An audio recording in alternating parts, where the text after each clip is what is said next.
पालकाच्या नाश्त्याची व्यवस्था आहे. 100 रुपये द्यायची. पालकांकडून नाश्त्याची व्यवस्था आहे.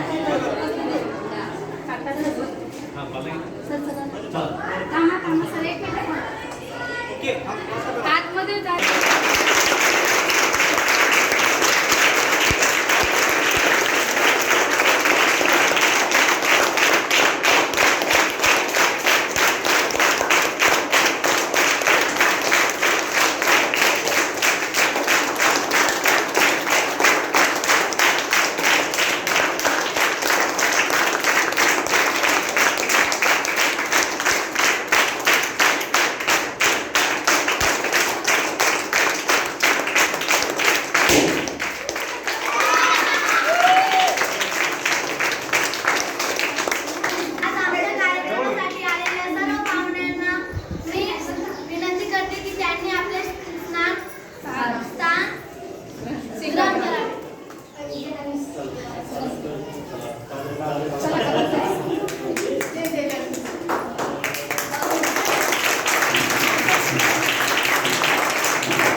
दीप प्रज्वलन पाहुणेवारांनी करावे अशी मी त्यांना विनंती करते व अध्यक्षांनी दीप प्रज्वलन करावे. छोट्या मुलाला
ज्यांनी पेटविली क्रांती ज्योती असे मोलाचे कार्य करणाऱ्या सावित्रीबाईंना प्रणाम करून मी माझे भाषण सुरुवात करते.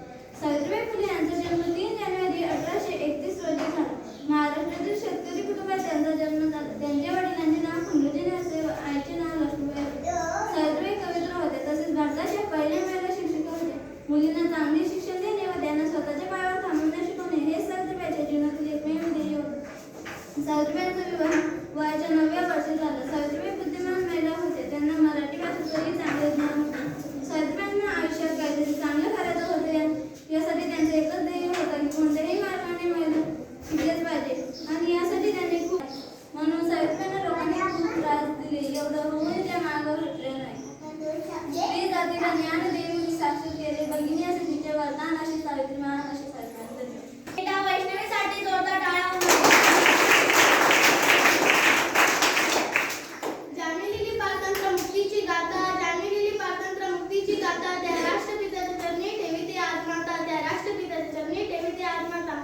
आपले मनोगत व्यक्त करण्यासाठी येत आहे प्रशांत गुरु. कोटी कोटी वंदन करतो बाप्पा मी तुम्हाला कोटी कोटी वंदन करतो बाप्पा मी तुम्हाला. आपण दरवर्षी 2 ऑक्टोबर रोजी गांधी जयंती मोठ्या उत्साहात आनंद साजरी करतो. या दिवशी आपले थोर राष्ट्रपिता महात्मा गांधी यांचा जन्मदिवस असतो. यांचा जन्म 1869 रोजी गुजरातमधील पोरबंदर येथे झाला. लोक त्यांना प्रेमाने बापूजी म्हणत. महात्मा गांधीजींनी सत्याच्या मार्गावरून भारतीय स्वातंत्र्य चळवळीत खूप मोलाचे योगदान दिले. त्यांनी जातीभेद व पृष्ठता न मानता सामाजिक समानतेला जास्त महत्त्व दिले.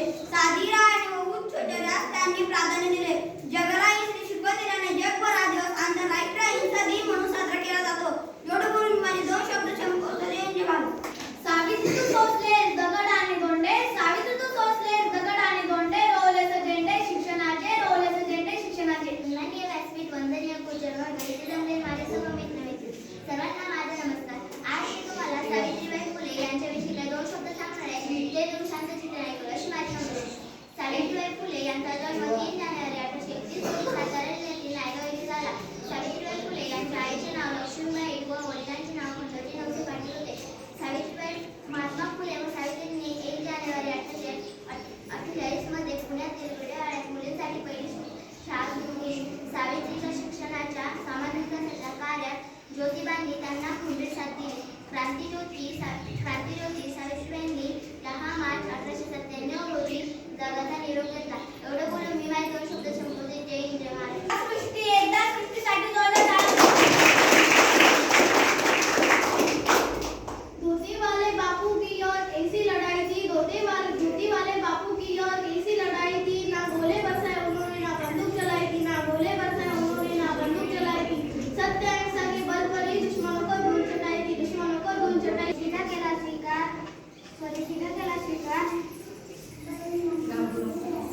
भारताला इंग्रजांपासून स्वतंत्र करण्यासाठी अनेक आंदोलन केले. महात्मा गांधींनी 30 जानेवारी 1848 रोजी अखेरचा श्वास घेतला. त्यांना म्हणजे खूप धन्यवाद. जय हिंद, जय महाराष्ट्र.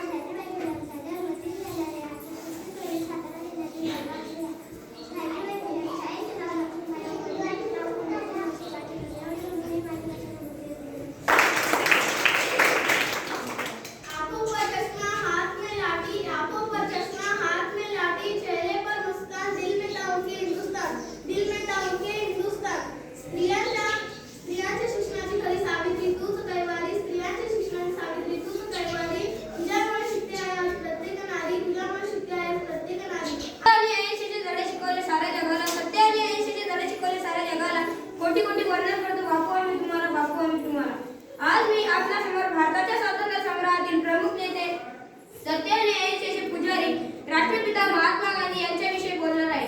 महात्मा गांधी हा शब्द कानावर पडताच आपल्याला आठवते ते म्हणजे डोळ्यावर चष्मा, हातात काठी व अंगावर पांढरे शुभ्र वस्त्र.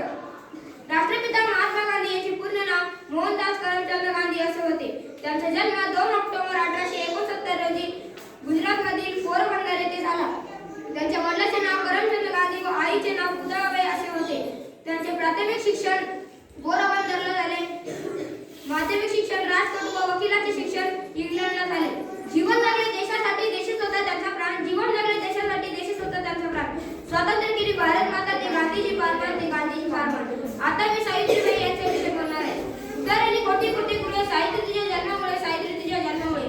सावित्रीबाई यांचा जन्म 3 जानेवारी 1831 रोजी सातारा जिल्ह्यातील नायगाव येथे झाला. त्यांच्या आईचे नाव लक्ष्मीबाई व वडिलांचे नाव खंडोजी यांचे पाटील असे होते. महात्मा फुले व सावित्रीबाईंनी 1 जानेवारी 1848 रोजी पुण्यातील बिळेवाला येथे मुलींची पहिली शाळा सुरू केली. सावित्रीबाईंच्या शिक्षणाच्या सामाजिक विकासाच्या कार्यात ज्योतिबांनी त्यांना खंबीर साथ दिली. 10 मार्च 1897 रोजी सावित्रीबाईंनी देशाचा निरोप घेतला. शिक्षणाच्या स्वर्गाची जिने उघडलेली आहे. शिक्षणाच्या स्वर्गाची जिने उघडलेली आहे. तीच सावित्री आज जगाची शिलेदार, जगाची शिलेदार. एवढे बोलून माझे 2 शब्द संबोधन जय. तुम्हाला महात्मा गांधी यांच्याविषयी काही 2 शब्द सांगणार आहे. ते तुम्ही शांतपणे ऐकावयास महात्मा गांधीजी हे एक थोर स्वातंत्र्य सैनिक होते. त्यांचा जन्म 2 ऑक्टोबर 1869 रोजी त्याच्याबरोबर छान वाटलं. चैतन्य निर्माण केलं तुम्ही या 2 दिवसामध्ये. कालपासून तुमची तयारी बघत होतो आम्ही आणि एवढी सुंदर तयारी तुम्ही करणार वाटलं नव्हतं. पण बालसभेचं एवढं छान नियोजन होऊ शकतं याबद्दल तुमचे अभिनंदन आणि तुमच्या उपक्रम शिक्षिका नवले मॅडमचेही खूप खूप अभिनंदन. मला इथे बोलावलं आणि 2 शब्द बोलण्याची संधी दिली त्याबद्दल सर्वांचे आभार. सुस्वागतम. सर्वप्रथम आपल्या वर्गामधून नाविन्य असा उपक्रम इथे केलेला आहे त्याबद्दल खरंच आपलं सगळ्यांचं उत्कृष्ट असं अतिशय कौतुक आणि खूप खूप अभिनंदन.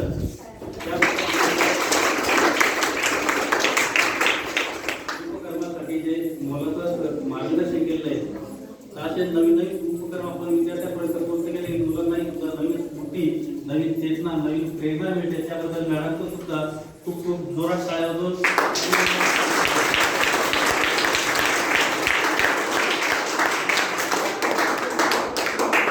आपल्या वर्गाचे सर्व विद्यार्थी एकोप्याने, एकजुटीने कसे सगळे सोबत आहेत. कुठे भेदभाव नाही आहेत. असंच आपला भेदभाव एकी कायमस्वरूपी टिकून ठेवायची आहे की जेणेकरून आपल्या वर्गामध्ये कुठलाही कार्यक्रम हा पूर्णपणे यशस्वी होईल. आणि वर्गाची सजावट ते अतिशय खूप छान केलेली आहे. आता पण जसं आपण दुसऱ्या वर्गात बघितलं की मुलांना जर बघितलं वर्गात येऊन आपण आपलं इंट्रो झाल्यानंतर मुलांना आपल्या वर्गामध्ये आम्हाला काम व्हायचं आहे की वर्गामध्ये आपण जो उपक्रम नाविन्यपूर्ण राबवलेला आहे त्या मुलांना सुद्धा काही मला आपले प्रेरणा मिळेल.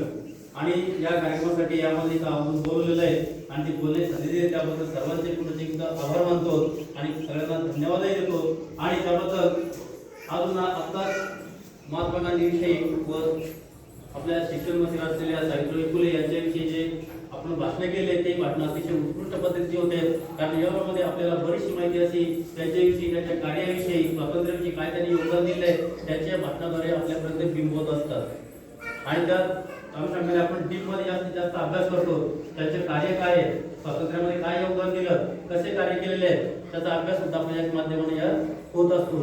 बाल सभा जर असली तर बाल सभेमधून आपण कशा पद्धतीने बोलण्याची डेअरिंग, आपल्या स्टेज डेअरिंग इथूनच निर्माण होत असते. याची एक आपल्याला इथून चांगली शिकवण मिळालेली आहे. इथूनच आपण आपल्या खऱ्या शिक्षणालाही सुरुवात करत असतो. डायरेक्टली एकदम कोणी स्टेजवर जाऊन बोलू शकतं का? नाही, तशा छोट्या मोठ्या कार्यक्रमामधून बोलायची आपल्याला सवय लागते. तर ज्या मुलांनी आता चांगला सहभाग घेतला त्यांचे खूप खूप अभिनंदन, आणि ज्यांनी सहभाग घेतला त्यांनी पुढच्या कार्यक्रमाला अतिशय उत्कृष्टपणे आणि हिरिरीने सहभागी व्हावं, त्यासाठी आपण सुद्धा याच्यामध्ये सहभागी पुढे व्हायचं आहे. म्हणजे सगळ्या कार्यक्रमामध्ये आपल्याला पूर्ण कार्यक्रम आपल्याला इथे यशस्वी करायचा आहे. या कार्यक्रमाबरोबर आपण एक लाल बहादूर शास्त्रीची 2 ऑक्टोबरला आपण त्यांची जयंती साजरी करतो. मूर्ती लहान पण कीर्तिमान अशा नावाप्रमाणे त्यांचं जे कर्तृत्व होतं 1965 मध्ये भारताचं आणि पाकिस्तानचं जे युद्ध झालं होतं, तर त्यांची आरोग्याची रणनीती, या रणनीतीच्या जोरावरती त्यांनी पाकिस्तानला पूर्णपणे उचारली होती आणि 35 किमीपेक्षा जास्त भाग पाकिस्तानचा व्यापला होता. परंतु संयुक्त राष्ट्रसंघटनेत संयुक्त राष्ट्र जिंकलं ते शास्त्रीजींनी एका सैनिक कमलाची प्रतिक्रिया म्हटली होती. पण खऱ्या अर्थाने मूळ हेतू हा शास्त्रीजींचा यशस्वी होण्याचा आणि आपली जी रणनीती आहे ती सिद्ध करण्याचा होता. परंतु त्यांनी जे वर्तमानपत्रामध्ये बघितलं त्या दिवशी आपल्याविषयी काय पुढच्या वर्तमानपत्रामध्ये आले, तर त्या वर्तमानपत्रामध्ये हे जे स्वप्न आलं होतं की जे लष्करानं रक्त सांडून जिंकलं, रक्त सांडून मिळवलं, ते शास्त्रीजींनी कमवलं, हे त्यांच्या अतिशय जिव्हारी लागलं. आणि इमान प्रवासामध्ये त्यांचं एक जिव्हारी लागल्यानंतर त्यांना याच्यामध्ये काय झालंय, अटॅक आला, त्यांचा मृत्यू झाला. म्हणून त्यांची 2 ऑक्टोबर आपण जयंती मोठ्या उत्साहाने साजरी करीत असतो. तर ठीक आहे, यानंतर आपल्या कार्यक्रमाचे अध्यक्ष आपल्याला मार्गदर्शन करतील. तसेच आपल्या वर्ग शिक्षिका मॅडम आणि या कार्यक्रमासाठी सर्वजण आपण इथं आवर्जून राहिला. मुलांचा उत्साह, प्रेरणा, त्यांना उत्साह दिला. त्यांना पुढच्या कार्यक्रमासाठी खूप खूप आमच्या सर्वांकडून शुभेच्छा. तर याविषयी माझे 2 शब्द इथं मी सांगतो. अभ्यासक्रमाचा एक भाग मराठी विषयामध्ये म्हणून बालसभा हा धडा तुम्हाला आहे. तो धडा पुस्तकी न शिकता तुम्ही कृतीतून त्या धड्याचं अवलोकन केलेलं आहे. त्याच्यामध्ये काय आहे, कसं बोलायचं, काय बोलायचं, कसं तुम्हीच आयोजित केलेला कार्यक्रम आणि तुम्हीच सादर केला. त्याच्यामध्ये सगळी मेहनत तुमची आहे. जसं तुम्ही या कार्यक्रमामध्ये सगळ्यांनी भाग घेतला, ज्या मुलांनी भाषण केले, एरवी आपण काय बघतो, कुठली जयंती कोणीतरी साजरी करायची असते, तुम्हाला जर भाषण करा म्हटलं तर फार मुलं भाग घेत नाही. बळजबरी त्यांना भाग द्यावा लागतो की नाही तुम्ही भाग घ्या म्हणून. आणि काय होतं, आपण काय वापरतो, कागद वापरतो, पाहून वाचतो. आज ज्या ज्या मुलांनी या ठिकाणी मनोगत व्यक्त केलं त्या प्रत्येकाने न बघता पाठांतर करून मनोगत व्यक्त केलं. असंच तुम्ही प्रत्येक कार्यक्रमामध्ये सुद्धा पाठांतर न करता खूप काही बोलायचं तर मोजके शब्द बोलायचे. सुरुवात मोजके शब्दापासून करा. तर तुम्हाला 100 शब्द बोलायचे असतील तर तुम्ही 50 शब्द बोला, पण न बघता बोला. आज मुलींनी सूत्रसंचालन सुद्धा न बघता केलं. असंच जर तुम्ही पाठांतर करत राहिले तर आपल्या शाळेचं जे हे तुम्ही वर्गातल्या स्टेजवर आले, हे जे स्टेज होतं तुमचं, हे स्टेज वर्गापुरतं मर्यादित आहे. आज या स्टेजवर तुम्ही उभे राहिले, उद्या तुम्हाला त्या स्टेजवर उभं राहायचंय. आणि असंच अस्खलितपणे न अडथळता स्पष्टपणे तुम्हाला त्या ठिकाणी तुमचं मनोगत व्यक्त करता आलं पाहिजे. त्यासाठी हा जो सराव तुम्ही आता केला, हाच सराव तुम्हाला कंटिन्यू करायचा आहे. या कार्यक्रमाची तयारी तुमची 8 दिवसापासून चालू होती. या कार्यक्रमामध्ये तुम्ही वर्गातल्या प्रत्येक विद्यार्थ्याने हिरहिरीने सहभाग घेतलेला आहे. म्हणजे एकूण विद्यार्थ्याचा सहभाग या कार्यक्रमामध्ये आहे. तुम्हाला मॅडमने मार्गदर्शन पण छान केलं. आणि हा कार्यक्रम घेण्यामागचा उद्देश म्हणजे केवळ तुमच्या पाठामध्ये तो भाग आहे, तुमच्या मराठीच्या अभ्यासक्रमामध्ये तो भाग आहे म्हणूनच नाही, तर असे अनेक कार्यक्रम सुद्धा तुम्हाला सादर करता आले पाहिजे. एक छोटंसं स्टेज म्हणजे तुम्हाला मिळवून दिलं ते या पाठाने. तुम्हाला कळलं की कार्यक्रमाचं नियोजन कसं करायचं असतं, कार्यक्रम सादर कसा करायचा असतो. वर्ग सुद्धा फार छान प्रकारे तुम्ही डेकोरेट केला. यावर तुम्ही असा वर्ग डेकोरेट केला होता का? तुम्ही जर अशा छोट्या छोट्या तुमच्या ज्या काही युक्त्या वापरल्या त्या युक्तीच्या सहाय्याने तुम्ही कमी वेळामध्ये हा वर्ग डेकोरेट केला आणि कमी वेळामध्ये हा कार्यक्रम सादर केला. मग अशीच जर कंटिन्युटी तुमच्यामध्ये असली, त्याच्यानंतरचे तुम्ही मोठमोठे प्रोग्राम सुद्धा तुम्हीच अरेंज तो कार्यक्रम यशस्वीपणे पार पडू शकता. जर कुठे काही अडचण आली तर आपण सगळेच जण इथे तुम्हाला मार्गदर्शन करण्यासाठी हजर असतो. सर असतात, आम्ही असतो. तुम्हाला जी काही अडचण आली ती अडचण तुम्ही आमच्यासोबत शेअर करा. आम्ही तुम्हाला नक्कीच त्याच्यातून तुम्हाला योग्य तो मार्ग दाखवू, तुमची अडचण दूर करण्याचा प्रयत्न करू. पण कार्यक्रम हा तुम्हीच सादर करायचा, तुम्हीच त्याला यशस्वी करायचं. या कार्यक्रमामध्ये तुम्ही हा छान प्रकारे सहभाग घेतला त्याबद्दल तुमच्या सर्वांचं अभिनंदन, सर्वांना शुभेच्छा की ह्याच्यानंतर सुद्धा तुम्ही असाच कार्यक्रमात सहभागी होत राहा. आणि मग या ठिकाणी मला 2 शब्द बोलण्याची संधी दिली त्याबद्दल मी मनापासून तुमचे आभार मानते. महात्मा गांधी यांची जयंती साजरी करणार आहोत. महात्मा गांधी हे महान नेते होते. त्यांचा जन्म 2 ऑक्टोबर 1869 रोजी झाला. त्यांचे पूर्ण नाव मोहनदास करमचंद गांधी असे होते. महात्मा गांधी यांना आपण प्रेमाने बापू असे म्हणत.